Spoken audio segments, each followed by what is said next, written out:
twende tuangalie vitu ambavyo vinaweza vikatupa picha kwamba hii kweli ni ndoa. Ndoa ina maeneo makuu matatu ambayo yanaweza kufanya kweli tuione hii ni ndoa, na maeneo haya yasipoangaliwa vizuri, basi tutarajie mtu kuwa katika shida kubwa.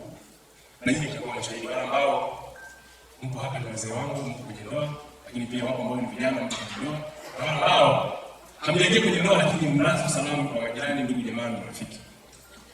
Eneo la kwanza, ndoa inakutaka kuacha kila mtu, wakiwemo wazazi, ndugu, marafiki, sawa, na kufanya nini? Na kuambatana na mwenzako. Sasa hapa kwenye kuacha pana shida. Unakuta mtu yupo kwenye ndoa lakini maamuzi yote anatarajia atoke kwa wazazi wake, au yupo kwenye ndoa lakini maamuzi yote yanaendeshwa na marafiki. Maana huyu mkaenda, utagundua migogoro mingi. Ili muweze kuitatua vizuri, lazima muwe na utaratibu wa kukutana kiimani. Kama hamwezi kukutana kiimani, ni rahisi sana kutengana. Wewe utakuwa kwenye mkesha sijui kwa nabii nani, alafu mwenzako naye yuko anasali sehemu fulani, alafu kila mmoja ana machungu moyoni mwake, alafu wale wanaowasalisha wanakuwa ni mlango wa mimi kupotea kwenye ndoa.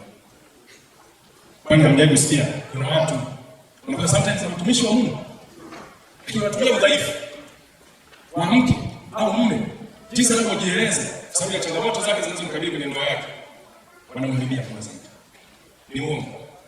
Ndugu zangu, hamjasikia? Kwa hiyo lengo la nyinyi kuwa na imani moja ni ili iwarahisishie kuambatana kiroho. Unapima katika namna mnavyotatua migogoro. Unapokuwa unazungumza na mwenzako, usizungumze na mtu kama vile unamtengenezea ajali ya jikwani. Na hiyo ni kawaida kabisa kwenye ndoa za leo, kwamba ni rahisi kabisa unapojadili na mtu yeye anakuwa anajaribu kupambana na mkamilifu, alafu wewe ukuseti kwenye kukosea. Kwa hiyo migogoro isipotatuliwa sawa sawa yako madhara.